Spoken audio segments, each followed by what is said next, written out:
অহংকার চোখের ছানি, ওটা অপসারিত না হলে দেব দর্শন সম্ভব নয়। কি সুন্দর কথা। অহংকার চোখের ছানি, ওটা যতক্ষণ না অপসারিত হচ্ছে দেব দর্শন। দেব দর্শন কি জিনিস জানো? দেব দর্শন হচ্ছে আত্মদর্শন। তুমি নিজেকে দর্শন করতে পারবে না, তুমি নিজেকে চিনতে পারবে না, তুমি দেবতা এই বোধ তোমার আসবে না। তোমার মনে হবে তুমি একটা নগণ্যাতি নগণ্য মানুষ, যে উঠতে বসতে নানান দুঃখে জর্জরিত, যে আর পাঁচটা মানুষের কাছে অবহেলিত, উপেক্ষিত। কেউ তাকে ভালোবাসে, কেউ তাকে ফেলে দেয়, কখনো কখনো তার কখনো কিছু কিছু ঈশ্বরের কাছে প্রার্থনা সফল হয়, অনেকগুলোই বিফল হয়ে যায়, ঈশ্বরও শোনে না তার কথা। দেব দর্শন হচ্ছে আত্মদর্শন। দেব দর্শন মানে তুমি তোমাকে দর্শন করছো দেবতা রূপে, এটা দেব দর্শন। কিন্তু তুমি তোমাকে দেব দর্শন করতে পারবে না যতক্ষণ তুমি তোমাকে দেবতা রূপে প্রতিষ্ঠিত করতে চাও অহংকারের মাধ্যমে। জানবে, নিরহংকারী একমাত্র দেবভূমির মানুষ, নিরভিমানী একমাত্র দেবতা। এই সংসারে অনেক মানুষকে আমরা দেখেছি, আমি নিজে চোখে দেখেছি, যারা নিজেকে দেবতা রূপে প্রতিষ্ঠা করতে চায়, অথচ তাদের মধ্যে আসুরিক প্রবৃত্তির শেষ নেই। অহংকর্তৃত্বের বিলোপ, এটা হচ্ছে আলটিমেট এসেন্স অফ দি গুরু তত্ত্ব। গুরু তত্ত্বকে বুঝতে গেলে আমাকে একটু একটু করে আমার দেবতাকে জাগাতে হবে। সবাই গুরুকে দেবতা বলে, হ্যাঁ, সবাই গুরুকে ভগবান বলে, গুরুকে দেবতা বলে, গুরুকে অবতার বলে, গুরুকে কি না কি কি না কি বলে, কিন্তু নিজেকে একটা কিরকম যেন একটা অহংকর্তৃত্বকে যত তুমি সেই এক দেবতার চরণে স্পর্শ করবে, তাঁর দৈব শক্তি তোমার মধ্যে সংক্রামিত হয়ে এসে আসবে, তাঁর দিব্য শক্তি তোমার মধ্যে একটু একটু করে অঙ্কুরিত হবে। যেটা তোমার মধ্যে বীজবৎ আছে, সেই দেব শক্তি তোমার মধ্যে অঙ্কুরিত হবে। আর এই অঙ্কুরিত দেব শক্তি যত তোমার মধ্যে বাড়বে, তুমি তত কাছ থেকে গুরুকে দেখতে পাবে, চিনতে পারবে। আর গুরু শক্তি তোমার মধ্যে স্বতঃস্ফূর্তভাবে প্রকাশিত হবে। তোমার কোনো চেষ্টা লাগবে না, জবরদস্তি করতে হবে না, পাঁচটা লোকের স্বীকৃতির জন্য তুমি পাগল হয়ে যাবে না। উঠতে বসতে পাঁচজনকে তুমি তোমার স্বপ্নে কি দেখেছো, জপে বসে কি হয়েছে, ধ্যানে কি দর্শন করলে, এইগুলো মাইক নিয়ে আর বলার কোনো প্রয়োজনই থাকবে না। যে নিজের মধ্যে নিজে আনন্দ পায়, সে মাইক নিয়ে আর রাস্তাঘাটে কেন ঘুরবে আমাকে বলো? আর একটা মানুষ অ্যাপ্রিসিয়েট করবে, তবে তো আমি আনন্দ পাবো। এই বোধ এখনো তো আমার ডিপেন্ডেন্স। ফেসবুকটা এত সাকসেসফুল হলো কেন বলো তো? কেন ফেসবুকটা এত সাকসেসফুল হলো? তার একমাত্র কারণ, এই ফেসবুকটা আমার সেন্স অফ ইনসিকিউরিটি, ইনফিরিয়রিটি যেটা আছে আমার মধ্যে, আমি যত সেটাকে একটা মুখোশ চড়িয়ে চড়িয়ে বাইরের লোকের কাছে প্রকাশ করে সকলের কাছ থেকে আমার লাইকস অ্যান্ড শেয়ারটাকে বাড়িয়েছি, ততই আমার মনের মধ্যে কোথাও যেন একটা মিথ্যা আনন্দ এসেছে, সাময়িক সুখ এসছে। আর এইটাই একটা টাইমে অভাবে আমি ডিপ্রেশনে চলে গেছি। বিশ্ব জুড়ে কিন্তু একটা বিরাট রিসার্চ চলছে যে এই ফেসবুক বলো, সোশ্যাল প্ল্যাটফর্মস বলো, হোয়াটসঅ্যাপ বলো, এটা কত পরিবার ধ্বংস করে দিয়েছে, কত লোককে ডিপ্রেশনে ঠেলে দিয়েছে, কত লোককে সোশ্যাল ডিস্টেন্সিং নয়, মানসিক ডিস্টেন্সিং করে মানুষকে একটু একটু করে একে অপরের থেকে বিচ্ছিন্ন করে দিয়েছে। গুরু যে মানুষের শরীরে সাক্ষাৎ ঈশ্বর, তাই অনেক তপস্যার পর গুরুর প্রকৃত অপ্রাকৃত দিব্য সত্তার দর্শন হয় কোটিতে গুটির। গুরু যে মানুষের শরীরে সাক্ষাৎ ঈশ্বর, তাই অনেক তপস্যার পর, তার মানে এই যে তোমার অহংকর্তৃত্ব, এই অহংকর্তৃত্ব যত তাপ পাবে, যত দুঃখ পাবে, যত যন্ত্রণা পাবে, সেই তাপ আর দুঃখ যন্ত্রণা সহ্য করবে কিসের? যে গুরু আমাকে তাপিয়ে নিচ্ছেন। গুরু আমাকে তাপিয়ে নিচ্ছেন কেন? গুরু আমাকে সংসারে রেখে তপস্যা করে নিচ্ছেন, যাতে করে আমি সংসারে থাকতে থাকতে আমার কর্তৃত্বটা একটু একটু করে ক্ষীণ হয়ে যায়। আমি আর যেন কোনো কিছু গুরুর কাছে চেয়ে না বসি। তিনি তাপিয়ে নিচ্ছেন আমাকে, যাতে করে আমার সমস্ত চাওয়াগুলো ফুরিয়ে যায়। তার কারণ আমার সমস্ত দুঃখ এসেছে চাওয়ার দরজা দিয়ে।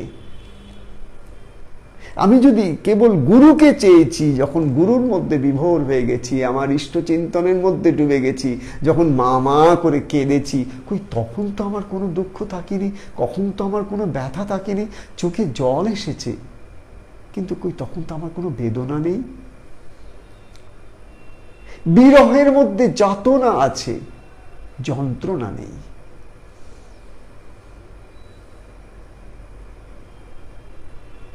জাগতিক যা কিছু দেখো তার মধ্যে যন্ত্রণা।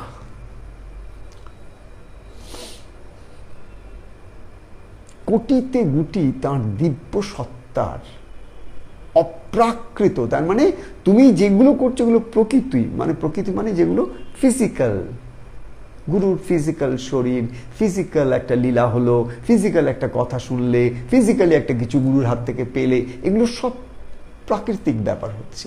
আর গুরুর আর একটা সত্তা আছে গো, সেটা অপ্রাকৃত, সেটা জ্যোতির্ময়। সেই জ্যোতির্ময় সত্তা তোমার সঙ্গে যখন কথা বলেন, তখন সেটা তোমার ব্রেনের মধ্যে চিরকালের জন্যে, জন্ম জন্মান্তরের জন্যে একদম পরিষ্কার থেকে যায়, তোমার পথটা পরিষ্কার হয়ে যায়।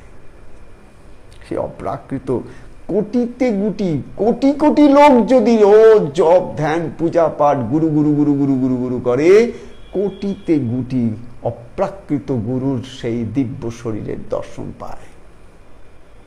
তাই তো সদ্গুরু লোকনাথ বললেন, মানুষ আমায় শরীর ভেবে ভেবেই মাটি করলে, আমি যে কে তা আর কেউ চিনলে না।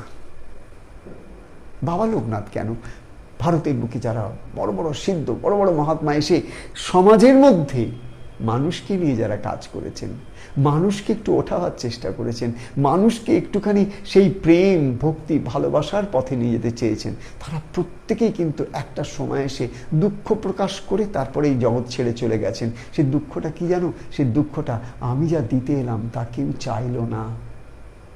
আর তারা কোনটা চাইলো সেটাই, যেটা তাদের আরো দুঃখ যন্ত্রণা জর্জরিত করবে, সেগুলোই তারা আমার কাছে চাইলো। আমি নিজে দেখেছি আমার গুরুদেবের কাছে থাকা অবস্থায় সংসারী মানুষগুলো যখন গুরুদেবের কাছে আসতো, তখন অহোরাত্র গুরুদেবের কাছে পার্থিব চাওয়া ছাড়া আর কিছুই চাইতো না। কেউ কদাচিৎ গুরুর কাছে এসে আমি দেখেছি যারা বস্তু চেয়েছে, আর যারা বস্তু চেয়েছে গুরু তাদের প্রতি একটা আলাদা একটা লীলা তাদের সঙ্গে তিনি করে গেছেন লোকচক্ষুর অন্তরালে। তাই এই যে কয়েকটা বছর একজন